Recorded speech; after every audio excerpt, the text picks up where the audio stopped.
Kelly G. I'm working my way through your back catalog of Q&As.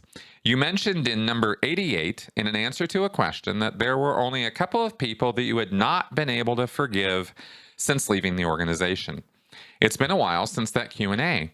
Have you now forgiven those people? Did working your way through your master's program help?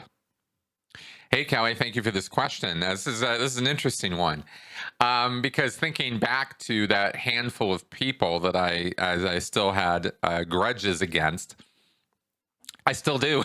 I mean, we're talking about 3 or 4 people, and I'm not going to name names. These are people who are probably still in the Sea Org, for all I know, and they just personally did me wrong in ways that I'm just not interested in forgiving them for.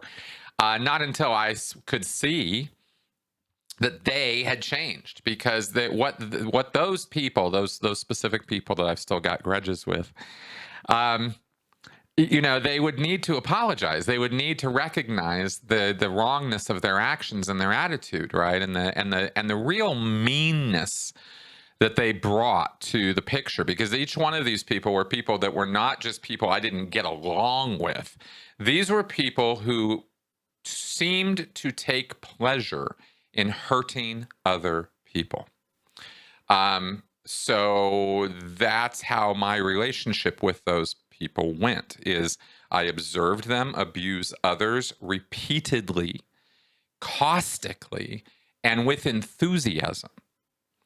And they treated me the exact same way as they treated everybody else. I wasn't even somebody they were singling out. I was just one of many people that these folks had lined up and took great pleasure in. I mean, a real gusto in yelling at people and screaming at people, at putting them against a wall and forcing them to cower in terror and fear, threatening them, carrying out those threats, right? Physical punishments, physical abuse, each one of these people. So, so why would I forgive them for any of that when they have demonstrated not 1 ounce of remorse or sorrow or expressed any change in character or attitude, as far as I know? I feel zero obligation to forgive such people. I don't think about them anymore, though. I don't think about these grudges, or they don't, it doesn't chat my head. It doesn't piss me off when I think about them. I mean, I've moved on. This is not something that I think about on a day-to-day basis, but were those people to re-enter my orbit in some fashion, they'd have some explaining to do. And until they do, that's kind of where that's at. Yeah. As far as what my master's program did a great deal for me in terms of understanding the victimizer problem, which I've talked about, the fact that there is a comeuppance, a responsibility that one has to take as a former cult member for the abuse that one carried out against others, as well as the abuse one received. And it goes both ways. And I will go out on a limb and say it will go both ways, nearly 100% of the time for former cult members. You get into these groups and you start describing to a very, very different morality and a very, very different way of thinking about the world, where the end does justify the means. And so you start doing things and saying things to people and lying and actively deceiving people, for example, almost right away. But it's for their good, see? You're convinced that you're doing these people a favor. You're helping people by lying to them, by deceiving them, by conning them into getting involved in something that is going to be the good thing for them, you see. So it can start with the best of intentions. It's not the intentions that is the problem.